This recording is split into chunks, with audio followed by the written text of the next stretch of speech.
Ibu-ibu, Bapak-ibu sekalian yang dirahmati Allah Subhanahu wa taala, sekali lagi disampaikan Assalamualaikum warahmatullahi wabarakatuh. Waalaikumsalam warahmatullahi wabarakatuh. Innal hamdalillah nahmaduhu wa nasta'inuhu wa nastaghfiruh wa na'udzu billahi min syururi anfusina wa min sayyiati a'malina. Man yahdihillahu fala mudhillalah wa may yudlilhu fala hadiyalah. Asyhadu an la ilaha illallah wahdahu la syarikalah wa asyhadu anna Muhammadan abduhu wa rasuluh. Allahumma salli wa sallim ala nabiyyina Muhammadin wa ala alihi wa sahbihi ajmain, amma ba'du. Bapak Ibu sekalian, kita baru saja lepas dari bulan suci Ramadan, memasuki bulan Syawal, dan kita diperintahkan, disunahkan untuk merayakan Idul Fitri, Hari Raya Idul Fitri, dengan sholat berjamaah, kemudian menjalin silaturahim dengan lingkungan. Sesungguhnya di antara makna yang dijelaskan oleh para ulama berkaitan dengan Idul Fitri, selain dari makna bahasa, yakni lepas kita berbuka, fitri artinya berbuka, ada hikmah di dalamnya, kita kembali kepada fitrah ketakwaan. Sesungguhnya Allah menciptakan hamba-hambanya sesuai dengan fitrah ketakwaan. Hanya saja dalam kehidupan, fitrah ketakwaan ini menjadi tertutup. Kadang menjadi tumpul, seperti halnya pisau. Bila dibiarkan, dipakai dalam keseharian tanpa diasah, maka lama-lama pisau ini menjadi tumpul yang tadinya tajam. Kemudian dilakukan pengasahan, maka menjadi tajam kembali dan bersih kembali. Demikian pula sifat manusia. Manusia memiliki sifat fitrah yang sesuai dengan sifat-sifat ketakwaan. Kemudian dalam kehidupannya beraneka macam tantangan dan gangguan, maka mereka pun bisa menjadi tumpul. Dan Allah menyediakan bulan Ramadan sebagai bulan pengasahan, sebagaimana pernah kita diskusikan dan kita bahas sebelumnya di masa Ramadan kemarin, bulan mengasah ketakwaan. Dan alhamdulillah kita diberikan karunia Allah melewati bulan Ramadan ini dengan sukses, dan insya Allah kita telah terasah di bulan suci Ramadan kemarin, dan kembali sifat fitrah kita sesuai dengan apa yang Allah inginkan, yakni fitrah yang berkesesuaian dengan sifat-sifat ketakwaan. Seorang yang melewati bulan suci Ramadan, yang sukses melewati Ramadan, adalah hamba yang menang. Di antara keberuntungan hamba, dengan suksesnya ia melewati bulan suci Ramadan, maka di ujung atau di hari raya Idul Fitri disunnahkan menyampaikan doa taqabbalallahu minna wa minkum siyamana wa siyamakum ja'alanallahu minal aizin wal faizin kullu amin wa antum bi khair. Taqabbalallahu. Taqabbalallahu. Ya, yang artinya semoga Allah menerima amal-amal kami dan kamu, menerima puasa kami dan kamu, dan semoga Allah menjadikan kami dan kamu termasuk dari orang-orang yang kembali, yakni kembali kepada fitrah, karena telah diasah sifat kefitrahan kita di bulan suci Ramadan. Kita menjadi tajam kembali dan menjadi orang yang menang, karena Allah menjanjikan hanya orang-orang bertakwa saja yang mendapatkan kesuksesan. Semoga sepanjang tahun berikutnya Anda dalam keadaan baik-baik. kullu amin wa antum bi khair. Sepanjang waktu ke depan kita semua dianugerahi kebaikan oleh Allah Subhanahu wa taala. Ini di antara doa di bulan Syawal. Dalam bagian doa itu yang dibacakan di atas tadi, agar kita kembali menjadi fitrah. Keberuntungan kembali kepada fitrah Allah jelaskan dalam surat Ar-Rum ayat ke-30 yang artinya hadapkanlah wajahmu dengan lurus kepada agama Allah untuk mengamalkan agamanya secara tulus.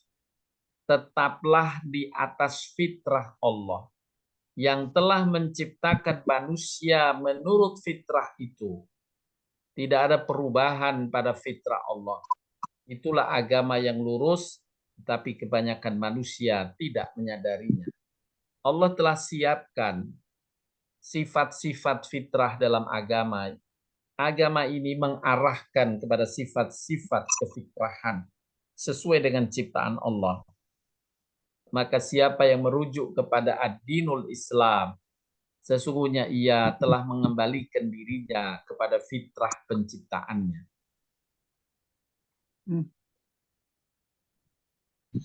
Di antara sifat fitrah yang dijelaskan oleh para ulama, yang pertama, kepekaan menilai benar dan salah. Ini sifat fitrah manusia.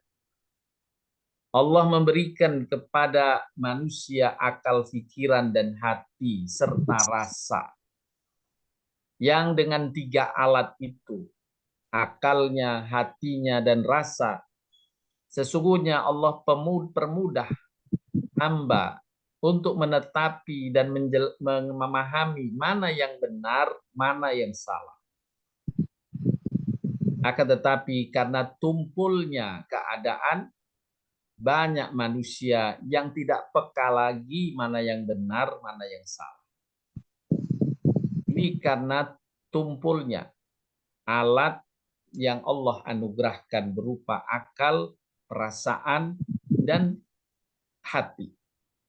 3 alat ini sesungguhnya bila dimanfaatkan dengan benar, dengan ketajamannya, dia dapat membedakan mana yang benar, mana yang salah. Kemudian sifat fitrah yang kedua, ringan dan suka berbuat baik. Pada dasarnya manusia diciptakan oleh Allah, siapapun dia, ringan untuk berbuat kebaikan, suka berbuat baik, gitu ya. Ini fitrah. Tapi syaitan mengganggunya, menjadikan sifat ini menjadi tumpul, menjadi berat berbuat baik, justru sebaliknya mudah berbuat buruk. Na'udzubillahi min dzalik. Sesungguhnya orang berbuat buruk itu susah, berat effortnya. Hanya setanlah yang membakarnya, menyemangatinya untuk melakukan keburukan. Dan sebaliknya, berbuat baik itu Allah ciptakan ringan dan mudah. Tapi syaitan menghalanginya seolah-olah berat. Dengan prasangka-prasangka yang dimasukkan oleh syaitan ke dalam akal manusia. Sifat fitrah yang kedua, ringan dan suka berbuat baik. Kemudian yang ketiga, tanpa dosa. Dan yang keempat, memiliki keseimbangan hidup. Kita lihat satu persatu dari keempat sifat fitrah ini. Fitrah yang pertama, peka terhadap kebenaran dan kebatilan. Allah Subhanahu wa taala berfirman, demi jiwa dan penyempurnaannya. Demi jiwa dan penyempurnaannya. Kami telah ilhamkan kepada jiwa itu mana yang salah, mana yang benar. Jadi Allah menghadirkan jiwa manusia dan Allah telah berikan ilham kepada setiap jiwa mana yang benar, mana yang salah. Beruntunglah orang yang selalu mengasahnya. dan merugilah orang yang mengotorinya. Diasah terus menjadi lebih tajam. Inilah fitrah manusia. Dengan ketajaman jiwanya, dia bisa membedakan mana yang benar, mana yang batil, mana yang baik, mana yang buruk. Tapi bila ia mengotorinya, seperti halnya pisau, yang awalnya dia beli sebagai alat yang tajam, tapi tidak terawat, dibiarkan kotor, maka ia pun berkarat dan tidak bisa lagi dimanfaatkan untuk memotong daging atau memotong bahan-bahan lainnya. Karena tumpul. Inilah orang yang merugi dalam kehidupannya. Sudah disiapkan oleh Allah ketajaman jiwanya untuk membedakan benar dan salah, tapi dia tidak pelihara dengan baik, dia kotori sehingga menjadi tumpul, tidak lagi bisa membedakan benar dan salah. Di bulan Ramadan bagi hamba yang beriman, ia melaksanakan ibadah-ibadah, paket ibadah di bulan Ramadan. Tanpa ia sadari sesungguhnya Allah menjadikan jiwanya terasah kembali, yang selepas Ramadan jiwa yang memiliki sifat fitrah, mengetahui benar dan salah, telah terasah dengan baik. Dalam ayat yang lain Allah Subhanahu wa taala berfirman, jika kalian bertakwa, niscaya Allah akan berikan kepada kalian furqan. Furqan adalah alat pembeda dalam hati. Dengan furqan yang Allah karuniakan, seseorang bisa menetapi bahwa ini benar, ini salah, ini baik, ini buruk. Itulah furqan yang Allah anugerahkan kepada hamba-hambanya yang bertakwa. Dengan ketakwaan Allah asah kembali hati dan jiwanya, bisa membedakan yang hak dan yang batil. Di dalam Al-Quran tercantum Allah mengajarkan, mengabadikan doa dari Ashabul Kahfi, pemuda-pemuda penghuni goa. Awal fitnatu ilal kahfi faqalu Rabbana atina min ladunka rahmatan wa hayyi' lana min amrina rasyada. Ingatlah tatkala para pemuda itu mencari tempat berlindung dalam goa, lalu mereka berdoa, ya Tuhan kami, berikanlah rahmat kepada kami dari sisimu, dan sempurnakanlah bagi kami petunjuk yang lurus dalam urusan kami. Kita selalu menginginkan bimbingan dari Allah, petunjuk dari Allah tentang mana yang benar, mana yang baik, mana yang batil, mana yang hak. Inilah doa yang juga Nabi menganjurkan agar doa ini juga menjadi doa harian kita.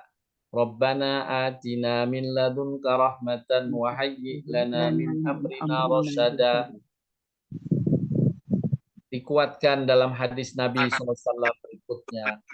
Allahumma arinal haqqa haqqa warzuqna ittiba'ah wa arinal batila batilan warzuqna ijtinabah. Belum cukup umur dipaksakan menjadi pengemudi apa? Nabi SAW mengajarkan doa ini. Ya Allah, tunjukilah kami yang benar itu benar, dan berikan kami jalan untuk mengikuti yang benar itu.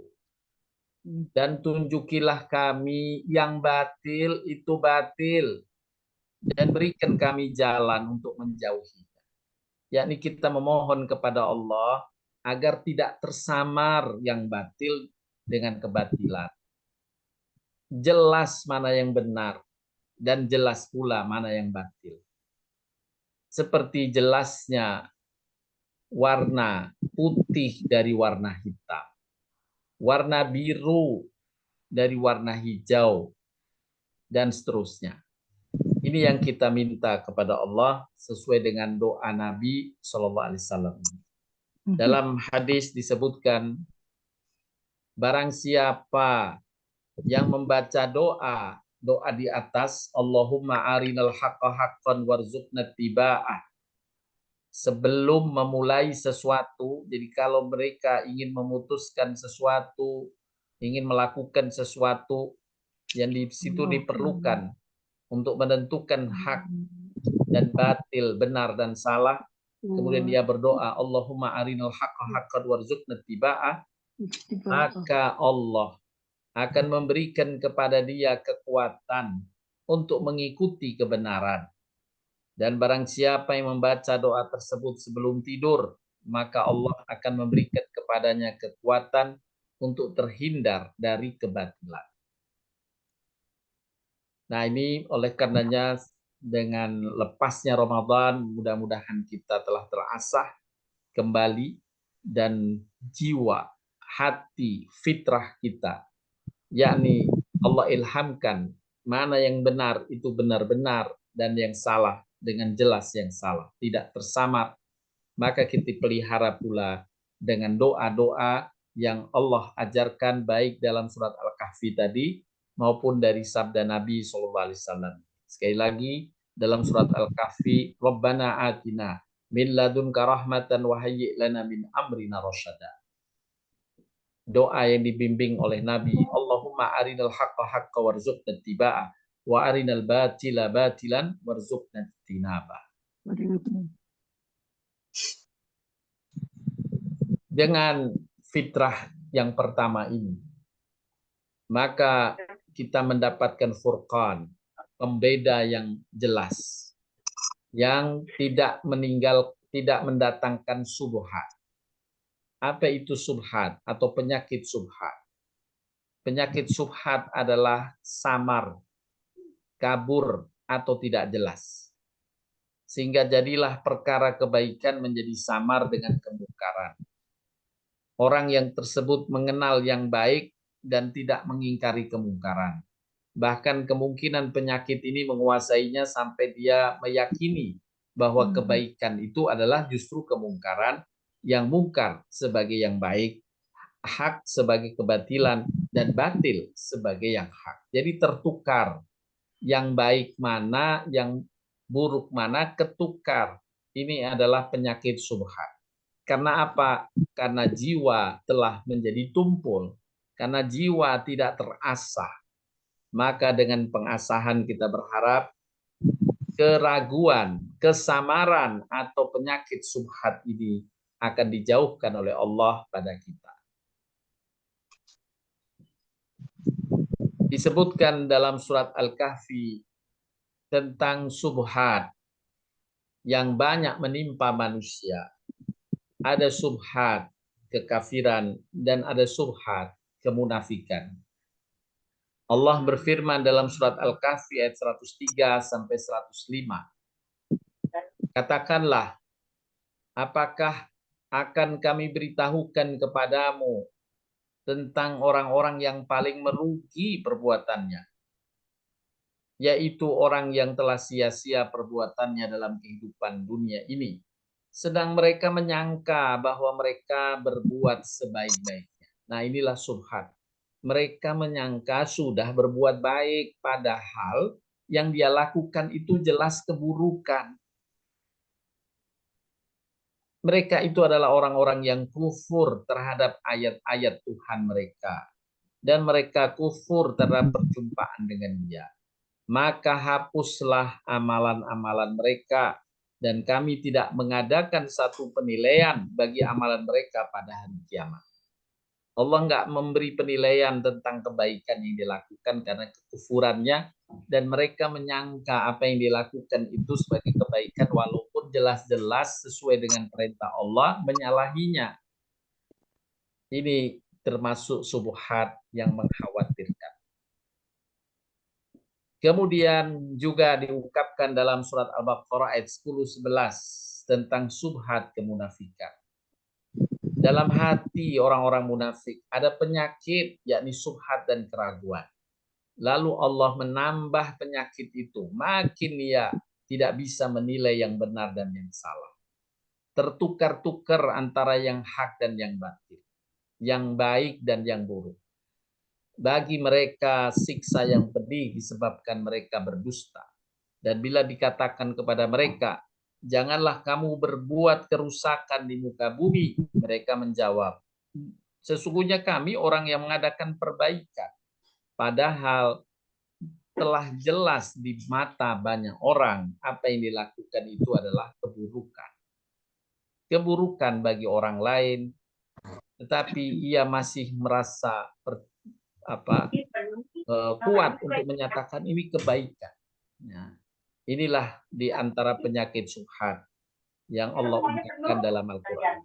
Dan penyakit subhat ini hanya Allah berikan kepada orang-orang yang tidak bertakwa. Bagi orang yang bertakwa, Allah hindarkan dari penyakit subhat.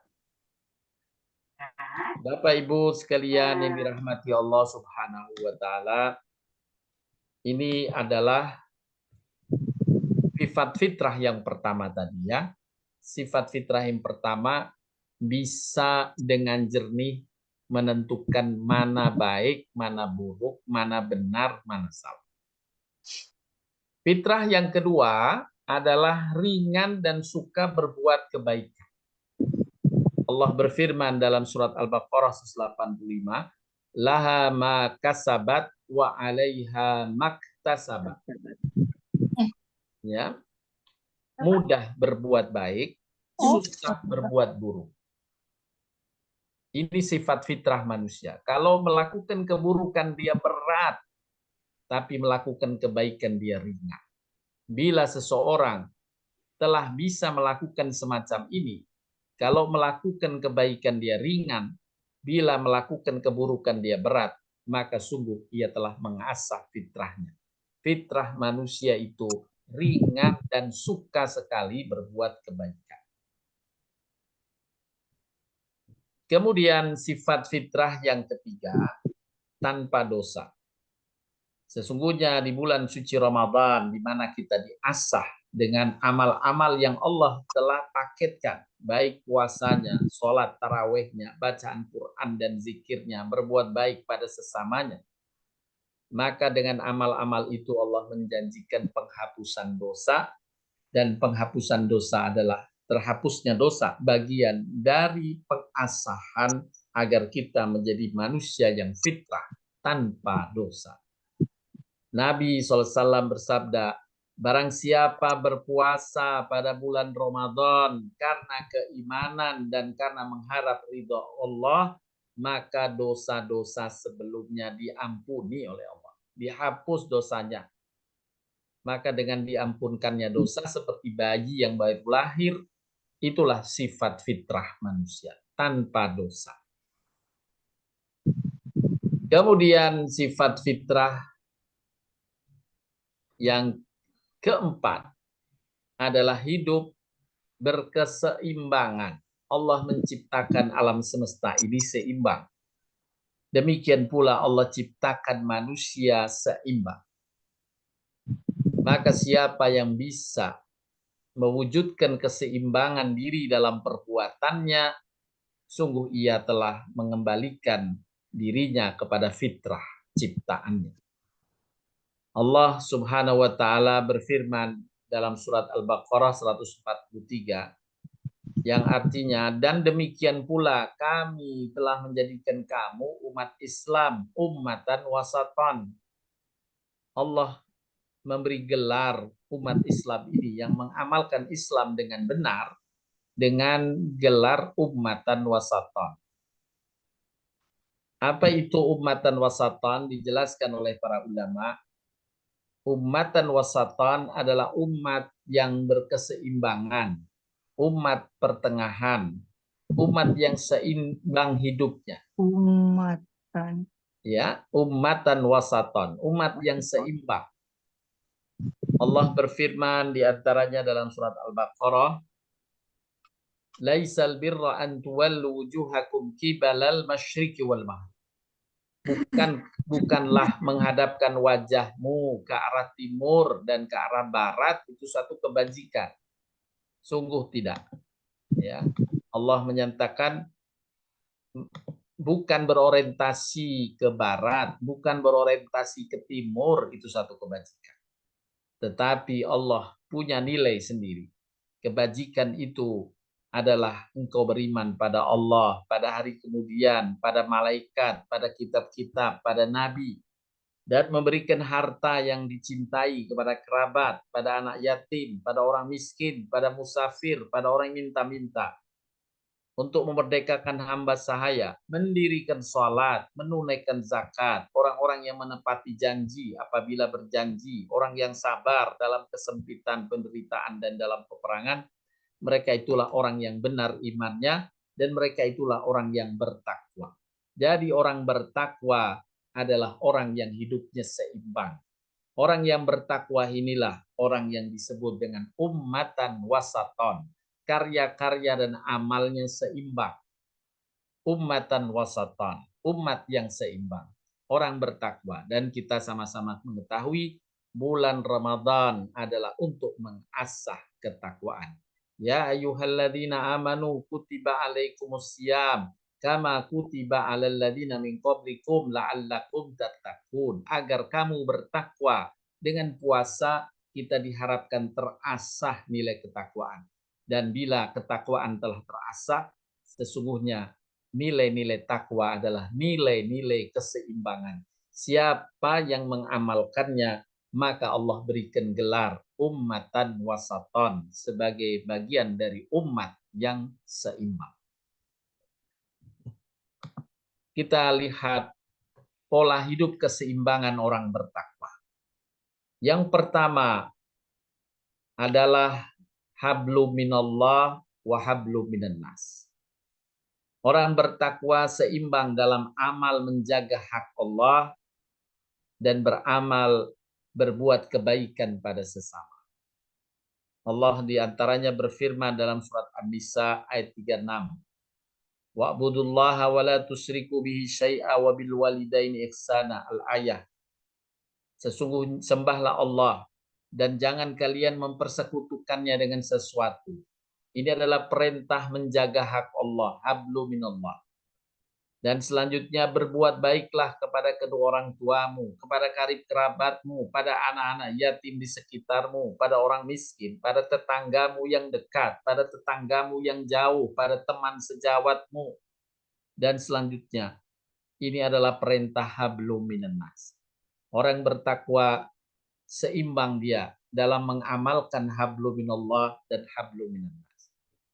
Juga dapat kita petik Bapak Ibu dari lambang hikmah ibadah umrah atau haji, salah satu rukunnya atau dua rukunnya yang berpasangan adalah tawaf dan sa'i.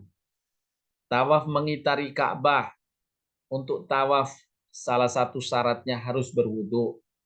Sa'i berjalan dari Safa Marwah tidak dipersyaratkan berwudu. Bila batal tetap sah sa'i yang dilakukan.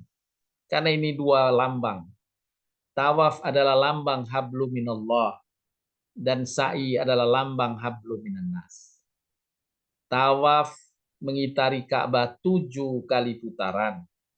Sa'i jalan dari Safa Marwah 7 kali juga. Jadi angka 7 diperkenalkan. 7 maknanya 7 hari. Kalau harimu bukan hari Ahad, hari pertama, maka mungkin hari yang kedua, Isnain atau hari Senin. Mungkin hari ketiga, hari Selasa. Mungkin hari keempat, hari Arba'ah, yang dalam bahasa kita menjadi Rabu. Mungkin hari kelima, Khamis, dalam bahasa kita menjadi Kamis. Mungkin hari keenam, yakni Jum'ah, dan hari ketujuh Sabat, hari ketujuh, yaitu makna perulangan waktu. Maka sesungguhnya kita tawaf dan sa'i diingatkan. Hendaklah kalau ingin mendekat kepada Allah dan engkau akan dimabrurkan, diterima amalmu bila kamu istiqomah. Seimbang dalam hablum minallah dan seimbang dalam hablum minan nas. Setiap hari kamu harus berhubungan dengan Allah dan setiap hari upayakan berhubungan baik dengan sesama. Dalam firman Allah lainnya surat Al-Isra kita temukan pula Allah berfirman yang artinya Tuhanmu telah memerintahkan supaya kamu jangan menyembah selain Dia. Ini hak Allah yang harus dipenuhi, hablum minallah. Dan hendaklah kamu berbuat baik kepada ibu bapakmu dengan sebaik-baiknya. Ini hak orang tua, yakni hablum minan nas. Nah, dua amalan ini, hablum minallah dan hablum minan nas, selalu disebutkan di dalam Al-Quran bergandengan.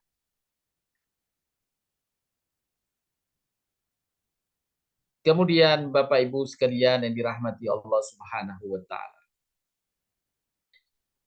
Dalam surat Al-Imran ayat 112, Allah berfirman, mereka diliputi kehinaan di mana saja mereka berada, kecuali jika mereka berhubungan baik kepada Allah dan berhubungan baik dengan manusia.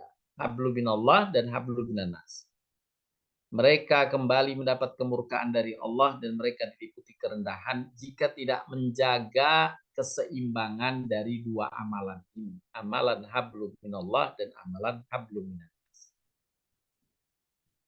Kemudian keseimbangan yang kedua yang diajarkan dalam Al-Quran yaitu keseimbangan sukses dunia dan sukses akhirat. Allah mengabadikan dalam surat Al-Baqarah, maka di antara manusia ada orang yang berdoa, ya Tuhan kami, berilah kami kebaikan di dunia, dan tiadalah baginya kebahagiaan yang menyenangkan di akhirat. Dan di antara mereka, di antara manusia, ada orang yang berdoa, ya Tuhan kami, berilah kami kebaikan di dunia dan kebaikan di akhirat. Dan peliharalah kami di siksa neraka. Inilah yang diperintahkan Allah. Hiduplah dengan cita-cita sukses dunia, sukses akhirat. Inilah pola hidup berkeseimbangan yang menjadi ciri orang bertakwa. Allah memberikan arahan bagi orang yang bertakwa dalam surat Al-Qasas 77. Wabtahi fima ataqallahu daral akhirata wala tansa nasibaka minad dunya. Carilah olehmu dengan apa-apa yang diberikan oleh Allah kepadamu untuk bekal akhiratmu. Tetapi jangan kamu lupakan nasibmu di dunia. Jangan lupakan nasibmu di dunia. Dan ini berkesesuaian dengan doa yang Allah ajarkan tadi dalam surat Al-Baqarah. Rabbana atina fid dunya hasanah wa fil akhirati hasanah wa qina adzabannar. Dalam hadis Nabi SAW bersabda, sungguh umatku yang terbaik bukanlah mereka yang memperhatikan dunianya dengan mengabaikan akhiratnya, bukan pula yang memperhatikan akhiratnya dengan mengabaikan dunianya. Akan tetapi umatku yang terbaik adalah mereka yang memperhatikan dunianya dan memperhatikan akhiratnya. Inilah pesan Nabi SAW, umatku yang terbaik adalah orang yang memperhatikan kesuksesan dunianya dan akhirat. Rabbana atina fid dunya hasanah wa fil akhirati hasanah. Keseimbangan yang berikutnya adalah keseimbangan berfikir dan berzikir. Orang bertakwa selain dia berzikir, dia juga berfikir. Berfikir harus diiringi dengan zikir, zikir harus diiringi dengan fikir. Allah mengabadikan sekaligus memuji hamba-hambanya yang memanfaatkan apa yang Allah telah anugerahkan berupa akal dan hati. Dengan akal ia berfikir, dengan hati dan lisan ia berzikir. Allah berfirman, sesungguhnya dalam penciptaan langit dan bumi dan silih bergantinya malam dan siang, terdapat tanda-tanda bagi orang yang berakal, yaitu orang yang mengingat, yakni berzikir kepada Allah, baik dalam keadaan berdiri, duduk, maupun berbaring. dan mereka pun memikirkan tentang penciptaan langit dan bumi. Seraya berkata, ya Tuhan kami, tiadalah Engkau menciptakan ini semua dengan sia-sia. Dengan maha suci Engkau, peliharalah kami dari siksa neraka. Tiadalah Engkau menciptakan ini dengan sia-sia. Tidak mungkin ucapan ini terwujud tanpa kita berpikir. Kita melihat pemandangan misalnya, kita merenungkan, Masya Allah indahnya, Subhanallah, maka itulah zikir yang sebaik-baiknya. Zikir yang diiringi dengan berpikir. Kita bersyukur Alhamdulillah setelah kita merenungkan nikmat Allah yang Allah karuniakan pada kita. Inilah keseimbangan yang ketiga, berpikir dan berzikir. Kemudian yang keempat, ilmu dan amal. Kita terus diperintah mengkaji ilmu, dan dengan ilmu yang kita peroleh mendorong kita untuk beramal. Nabi SAW bersabda, sebaik-baik orang yang berilmu adalah yang mengamalkannya. Dia harus menjaga keseimbangan antara ilmu dan amalnya. Jangan sampai seperti apa yang diungkapkan oleh Allah dalam Al-Quran. Dalam surat Al-Jum'ah ayat 5, yang menegaskan tentang tiadanya keseimbangan antara ilmu dan amal. Ingin menuntut ilmu tapi tidak mau beramal. Allah berfirman yang artinya, perumpamaan orang-orang yang dipikulkan kepadanya Taurat, kemudian mereka tiada memikulnya, adalah seperti keledai yang membawa kitab-kitab yang tebal. Amat buruk perumpamaan kaum yang mendustakan ayat Allah, dan Allah tiada memberi petunjuk kepada kaum yang zalim. Perumpamaan ini adalah perumpamaan keledai yang membawa kitab-kitab tebal di punggungnya. Dia hanya membawa ilmunya, tapi tidak diamalkannya. Keledai tetap bodoh saja. Nah, ini perumpamaan buruk yang Allah ungkapkan bagi orang yang tidak seimbang antara ilmu dan amalnya. Perkataan Umar bin Khattab berikutnya dinukilkan di sini. Berapa banyak orang yang beramal tanpa ilmu, maka rusaknya lebih banyak daripada kebaikannya. Jadi semangat beramal tapi tidak diimbangi dengan ilmu, maka kata Umar, rusaknya lebih banyak daripada kebaikan.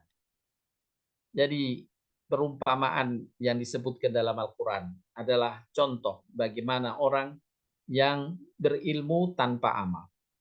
Sedangkan ungkapan dari Umar bin Khattab, bagaimana orang yang beramal tanpa ilmu. Keduanya tidak seimbang. Dan Nabi SAW mengingatkan agar kita seimbang dalam hadisnya di atas, sebaik-baik orang yang berilmu adalah mengamalkannya. Keseimbangan berikutnya adalah usaha dan tawakal. Usaha dan tawakal. Dikisahkan dalam surat Yusuf tentang kisah Nabi Yusuf dan Nabi Yakub ayahnya. Nabi Yakub berkata, "Hai anak-anakku, janganlah kamu bersama-sama masuk dari satu pintu gerbang. Masuklah dari pintu gerbang yang berlain-lainan. Namun demikian aku tiada dapat melepaskan kamu barang sedikit pun dari takdir Allah. Keputusan menetapkan sesuatu hanyalah hak Allah. Kepadanya lah aku bertawakal, dan hendaklah kepadanya saja orang-orang bertawakal berserah diri."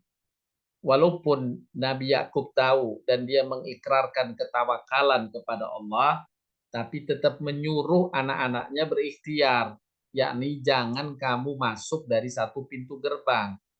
Carilah pintu-pintu yang lain, menyebarlah. Nah, ini adalah ikhtiar yang dilakukan atau diusahakan oleh Nabi Yakub untuk anak-anaknya. Dan di ujungnya Nabi Yakub bersandarkan pada ketawakalan. Bertawakallah kepada Allah. Jadi kita tetap harus berikhtiar dan diiringi dengan ketawakalan. Jangan menyandarkan kepada Allah saja tanpa ikhtiar. Dan juga jangan berbangga hati dengan usaha sendiri, tanpa mengharapkan pertolongan Allah atau penyandaran diri kita kepada Allah Subhanahu wa taala. Hiduplah seimbang, ikhtiar dan penyandaran diri kepada Allah dengan tawakal. Yang berikutnya, yang keenam, keseimbangan dalam hidup peduli keluarga dan peduli pada lingkungan masyarakat. Sesuai dengan doa yang diajarkan dalam Al-Quran, yakni doa orang-orang bertakwa, doa dari hamba-hamba yang dirahmati Allah. Rabbana hablana min azwajina wa dzurriyyatina qurrata a'yunin waj'alna lil muttaqina imama. Doa ini tercantum dalam surat Al-Furqan ayat 75, yang artinya, dan orang-orang yang berdoa, ya Tuhan kami, anugerahkanlah kepada kami pasangan kami dan keturunan kami sebagai penyenang hati kami, dan jadikanlah kami imam bagi orang yang bertakwa. Jadi ia bercita-cita mendapatkan kebaikan di rumah, di keluarganya, dan kebaikan pada masyarakatnya, maka keduanya harus diikhtiarkan. Berikhtiar bagaimana peduli pada keluarga dan peduli pada masyarakat. Siapa yang peduli pada keluarganya dan peduli pada masyarakatnya, sungguh ia berada di taman surga. Sebagaimana dijelaskan oleh Nabi SAW, ma baina baiti wa mimbari raudhatun min riyadil jannah. Di antara rumahku dan mimbarku ada taman surga. Rumah adalah perlambang kepedulian pada keluarga. Mimbar adalah lambang kepedulian pada masyarakat. Siapa yang orientasi hidupnya peduli pada keluarganya dan peduli pada lingkungan masyarakatnya, sungguh ia berada di taman surga. Dan itulah hidup keseimbangan. Tidak boleh seseorang atau tidak menjadi hidup seimbang bila seorang peduli pada keluarganya, abai terhadap lingkungannya. Demikian pula sebaliknya, dia sibuk dengan lingkungannya, abai terhadap keluarga. Hendaklah kita menjadi hamba yang bertakwa, yang diperintahkan seimbang dalam kepedulian pada keluarga dan pada lingkungan masyarakat. Bapak Ibu sekalian yang dirahmati Allah Subhanahu wa taala, yang berikutnya yang ketujuh, keseimbangan menjaga hak Allah dan menjaga hak diri serta hak keluarga. Nabi SAW berpesan dalam sabdanya, sesungguhnya pada dirimu ada hak Allah, ada hak dirimu, dan ada hak keluargamu. Masing-masing hendaklah kalian upayakan untuk dipenuhi. Hak Allah kalian penuhi, hak dirimu penuhi, dan hak keluargamu penuhi. Bahkan dalam lebih rinci Nabi dalam hadis Tirmizi menyebutkan, bagilah malammu menjadi 3 bagian. Sebagian untuk Tuhanmu, sebagian untuk keluargamu, dan sebagian untuk dirimu. Penuhi hak Allah, penuhi hak keluargamu, dan penuhi hak dirimu. Nabi pernah menegur sahabatnya yang sholat sepanjang malam. Nabi mengingatkan, perhatikan dirimu dan keluarga. Bapak Ibu sekalian yang dirahmati Allah, hidup orang bertakwa penuh dengan keseimbangan ini. Memenuhi hak Allah dia penuhi, tapi dia tidak melupakan hak dirinya dan hak keluarganya. Kemudian keseimbangan yang diajarkan dalam Al-Quran yang berikutnya adalah keseimbangan dalam pola makan. Allah berfirman dalam surat Al-A'raf ayat ke-31. Wahai anak Adam, pakailah pakaianmu yang indah di setiap memasuki masjid. Makan dan minumlah, jangan berlebih-lebihan. Makan dan minumlah, jangan berlebih-lebihan. Allah tidak menyukai orang yang berlebih-lebihan. Hendaklah seimbang dalam pola makan. Di dalam surat Muhammad ayat ke-12, Allah berfirman pula yang artinya, dan orang-orang yang tidak beriman, mereka selalu bersenang-senang, dan mereka makan seperti makannya binatang ternak. Makannya berlebihan, tidak peduli kalau sudah makan. Tidak peduli kanan dan kiri. Nah, ini di antara pesan pola keseimbangan hidup adalah berkaitan dengan makan. Tidak berlebih-lebihan. Kemudian yang berikutnya, yang terakhir insya Allah, adalah keseimbangan dalam membelanjakan harta. Allah berfirman dalam surat Al-Furqan, sebagai pujian bagi hamba-hamba yang mendapatkan gelar ibadur rahman, hamba-hamba yang pemurah. Siapa mereka? Salah satu sifatnya, orang-orang yang apabila membelanjakan harta, mereka tidak berlebih-lebihan, tetapi tidak kikir, dan adalah pembelanjaan itu di tengah-tengah antara yang demikian, yakni tidak kikir, tidak berlebihan. Inilah ummatan wasaton. Inilah hamba yang berada dalam keseimbangan fitrah yang Allah telah hadirkan. Dalam ayat yang lain surat Al-Isra, dan berikanlah kepada keluargamu yang dekat akan haknya, kepada orang miskin dan kepada orang dalam perjalanan. Jangan kamu menghambur-hamburkan hartamu secara boros. Salah, Pak. Jangan menghamburkan hartamu secara boros. Jadi inilah pola hidup berkeseimbangan yang ke-9 yang telah diuraikan. Membelanjakan harta pun harus seimbang. Jadi kita tidak boleh boros, tidak boleh juga kikir, melainkan berada di tengah-tengah, seimbang. Kalau kita berbelanja, belanjalah sesuai dengan keperluan. Allah mengingatkan bahwa orang yang bersifat boros adalah saudara-saudaranya setan. Seperti Allah ingatkan dalam surat Al-Isra ayat 27, sesungguhnya pemboros-pemboros itu adalah saudara-saudara setan, dan setan adalah sangat ingkar kepada Tuhan. Bapak Ibu sekalian yang dirahmati Allah Subhanahu wa taala, inilah pola keseimbangan. Dalam ayat yang lain Allah berfirman, jangan kamu jadikan tanganmu terbelenggu pada lehermu, yakni kikir, dan jangan kamu terlalu mengulurkannya, karena itu kamu menjadi tercela dan menyesal. Tercela bila kikir, menyesal bila boros. Maka hendaklah membelanjakan harta dalam keseimbangan. Dan siapa yang melakukannya, itulah yang sesuai dengan fitrah penciptaan yang rambu-rambunya Allah telah turunkan di dalam agama ini, agama Islam yang Allah turunkan. Bapak Ibu sekalian, itulah fitrah manusia. Yang pertama tadi, ya, kita mendapatkan pengasahan fitrah. Kita bisa membedakan yang benar dan yang batil.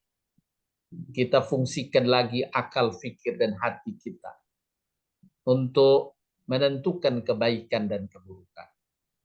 Yang kedua, fitrah ringan dan suka berbuat kebaikan.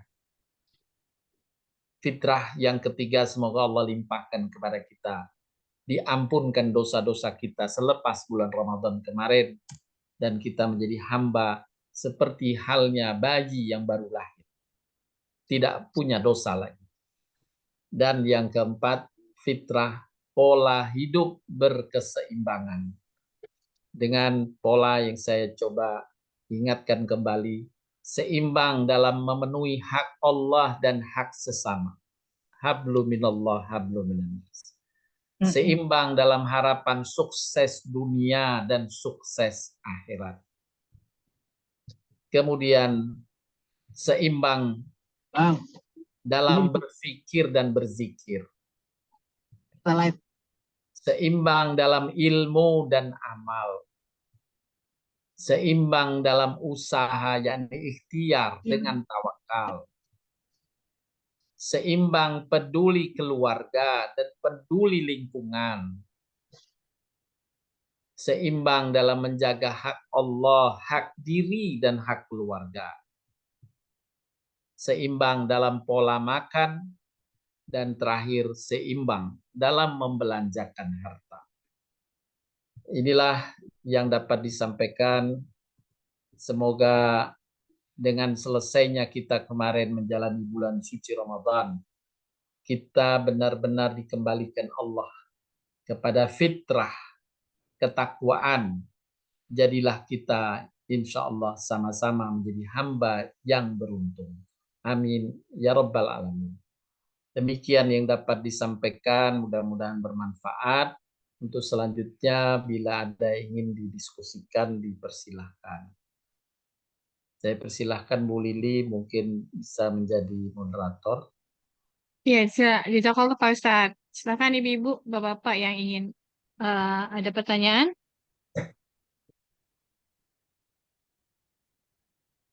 Di chat belum ada, langsung juga belum ada. Saya deh yang bertanya Pak Ustadz.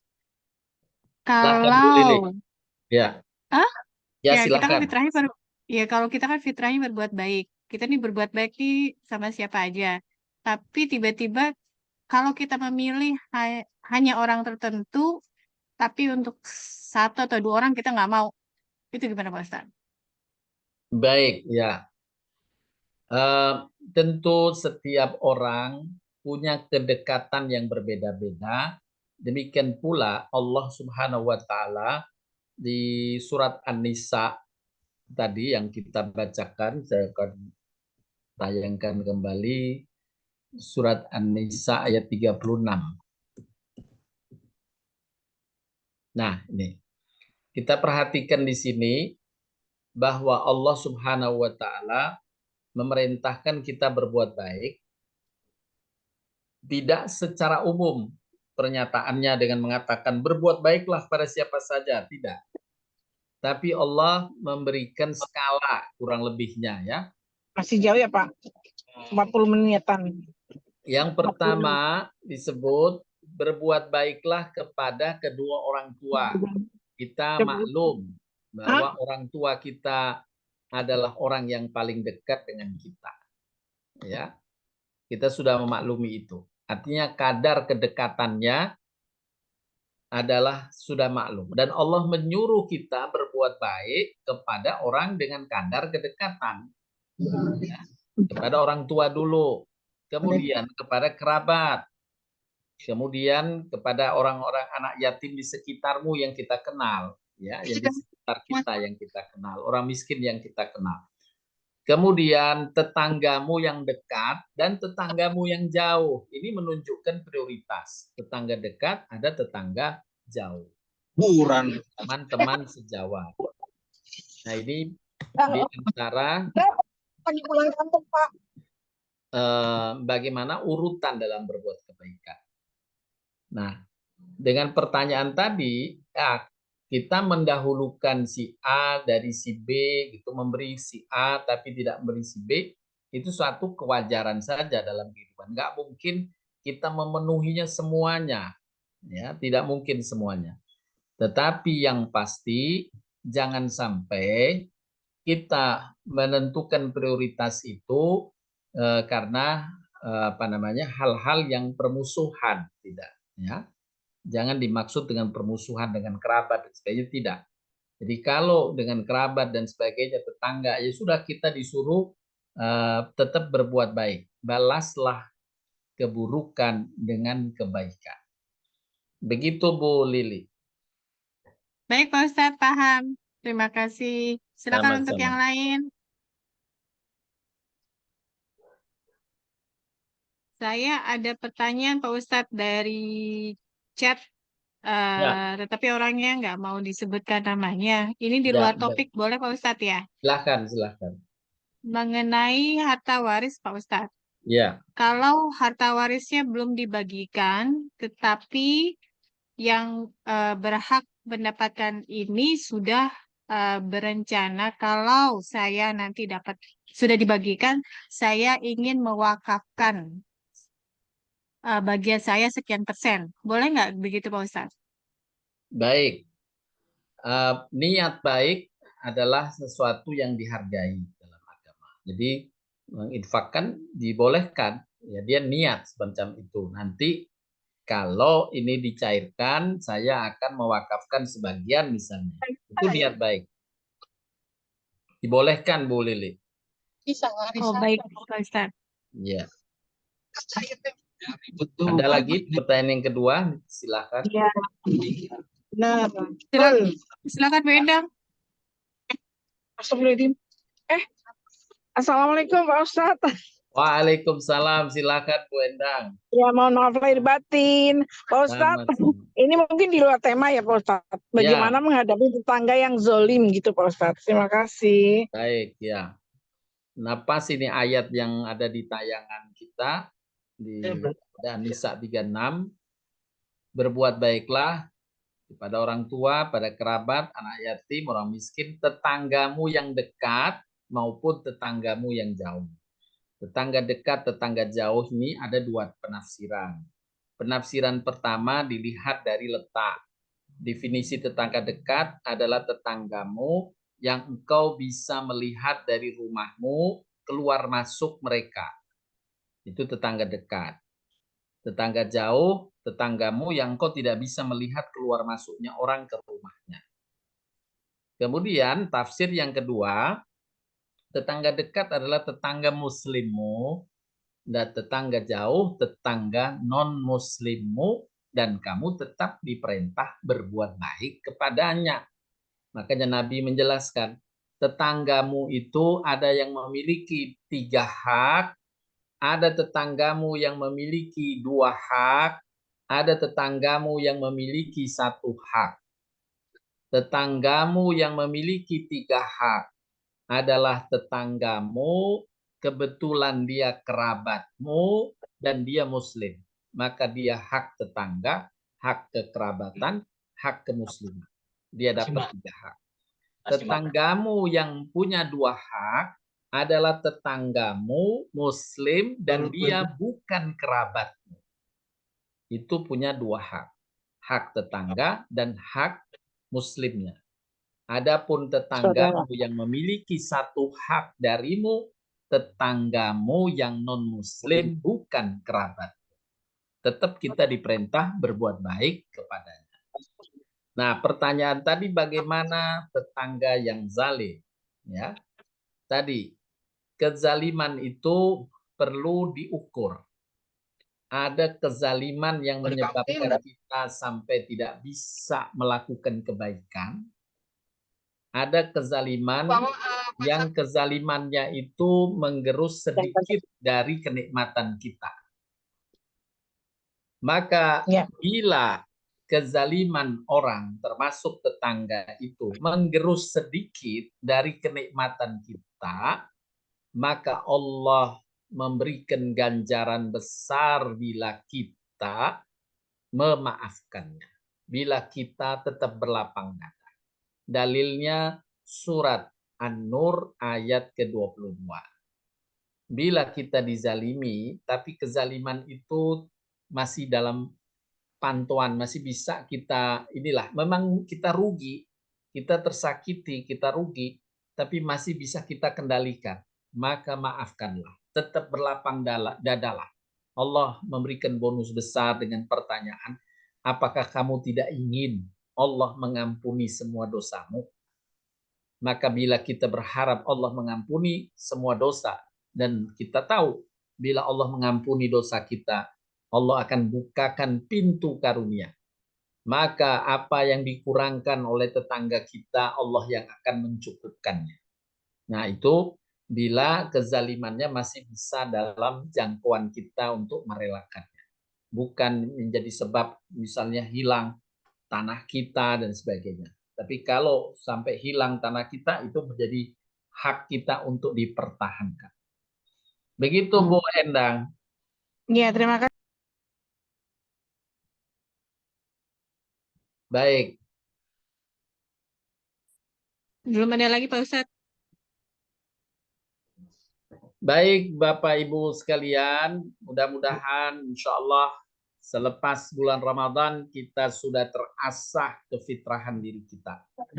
Ya, selain Allah mengampuni dosa kita, Allah jadikan hati dan pikiran kita menjadi jernih kembali untuk bisa menetapi dengan mudah mana yang benar, mana yang salah, mana yang baik, mana yang buruk, dan meringankan kita untuk melaksanakan kebaikan-kebaikan. Serta kita berharap hidup kita menjadi lebih seimbang baik berkaitan dengan tujuan ya tadi, dan amal-amalan kita pun seimbang sebagaimana pola keseimbangan yang tadi telah dipelajari. Insya Allah materi ini saya share, selain tadi rekamannya mungkin bisa dibaca ulang. Ini sebelum Pak saya Ustadz, akhiri, ternyata ada Bu Tuti. iya Bu Tuti. Silakan Mbak Tuti. Assalamualaikum Pak Ustadz. Waalaikumsalam Bu Tuti, silahkan Saya Bu. bertanya sedikit meneruskan mengenai hak tetangga ini Pak Ustadz. Ya, Ini karena habis Lebaran nih Pak Ustadz. Saya punya tetangga sudahlah Muslim, semua keluar masuknya dia saya bisa lihat. Pokoknya hubungannya dekat, tapi beliau itu secara usia dia lebih muda dari saya jauh.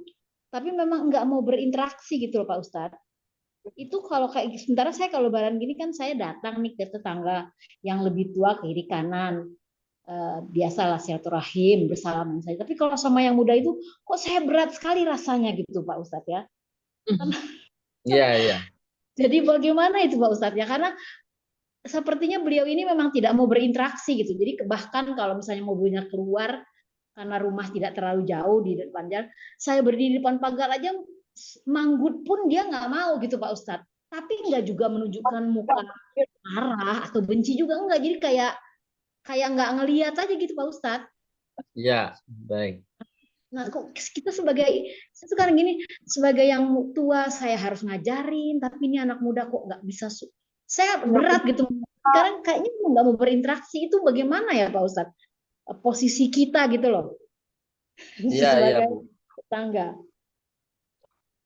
Baik, di dalam sebentar saya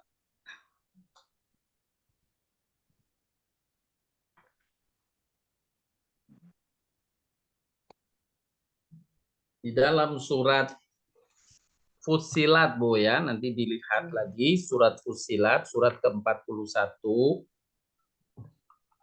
ayat ke-34 dan 35. Dua ayat itu, 34, 35. Surat Fussilat, surat ke-41. Saya bacakan terjemahannya. Siapa yang lebih baik perkataannya, 34 ya.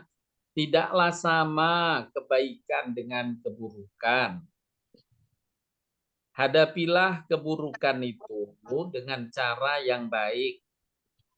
Sehingga orang yang ada rasa permusuhan denganmu, dia akan Allah ubah menjadi teman yang setia. Sungguh sifat-sifat demikian tidak dianugerahkan oleh Allah kecuali kepada orang yang sabar, dan tidak dianugerahkan oleh Allah kecuali pada hamba-hambanya yang mempunyai keberuntungan yang besar. Nah, ini ayat perintah dalam menyikapi orang yang buruk perilakunya, tapi tidak langsung gitu kan. Seperti yang Ibu Tuti sampaikan tadi, tetangga, kok mestinya dia dong yang negur saya gitu. Nah, itu dia. Ya, mestinya Pasti dia dalam adab kesantunan itu dia yang negur saya. Nah, itu hak ya. Tetapi Allah kasih bonus dalam ayat ini sebenarnya ayat bonus. Kabar tentang bonus. Kalau kamu menghadapi mereka itu, kamu yang rendah hati untuk tega menegurnya dahulu misalnya, kita ini nggak pantas dong, masa saya yang negur lah, itu kita. Tetapi Allah kasih bonus, kalau kamu meluluhkan hatimu yang memang benar, sebenarnya dia tidak layak, dia tidak menegurmu. Tapi kalau kamu menegurnya lebih dahulu, Allah mengangkat derajat. Astagfirullahaladzim, nenek-nenek. Allah mengangkat derajatmu. Nah, itu yang diperintahkan Allah dalam surat Fussilat ini. Maka saran saya Bu Tuti, ya, ditegur dulu dia. Ditegur dulu. Kita bersabar ekstra, bukan untuk mendapatkan pujian dari dia, tapi harapkan pujian dari Allah yang Allah jamin dalam ayat ke-35 tadi, Sungguh orang yang bisa berlaku demikian adalah hamba-hambaku yang memiliki keberuntungan yang besar. Allah jamin keberuntungan, Allah akan anugerahkan kepada Bu Tuti.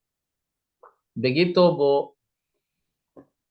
Begini Pak Ustadz, saya tuh kadang-kadang jadinya, karena saya juga merasa serba salah ya Pak Ustadz. Ya.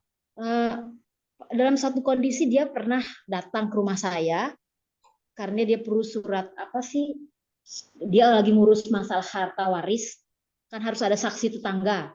Nah dia datanglah ke rumah saya, Ya. baik-baik. Saya ladeni juga dengan baik. Dia minta bantuan gini, saya bantu Pak Ustadz. Tapi kok besok ketika saya siap-siap mau manggut dulu, dia buang muka Pak Ustadz. Kayak lupa. Ya, begitu memang. Itulah kata Ibnu Qayyim tadi di awal saya sampaikan.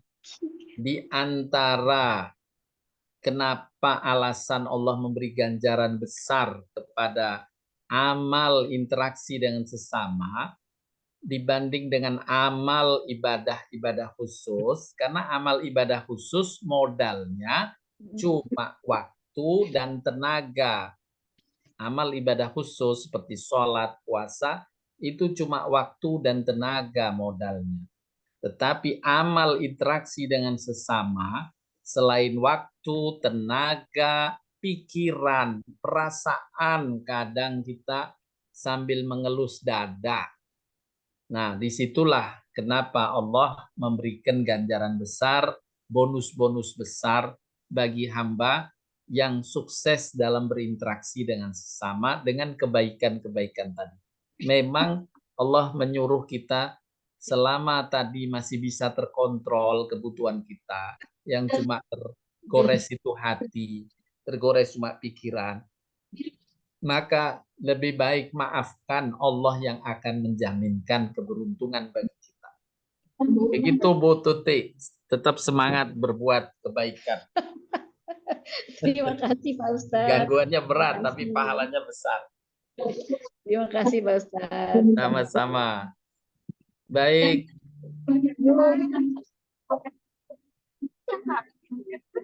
Bapak Ibu sekalian, mungkin demikian yang bisa disampaikan dalam kajian kita pagi hari ini. Insya Allah kita akan berjumpa lagi dalam kelanjutan kajian berikutnya. Saya mohon maaf bila ada kata yang kurang berkenan. Semoga Allah Subhanahu wa Ta'ala limpahkan kepada kita ganjaran besar dengan lewatnya bulan Ramadan kemarin. Diterimanya amal-amal kita dan terus kita diberikan karunia tambahan sepanjang waktu. Amin ya rabbal alamin. Wabillahi taufik wal hidayah wal afu minkum. Subhanakallahumma wa bihamdika asyhadu an la ilaha illa anta astaghfiruka wa atubu ilaik. Assalamualaikum warahmatullahi wabarakatuh. Waalaikumsalam.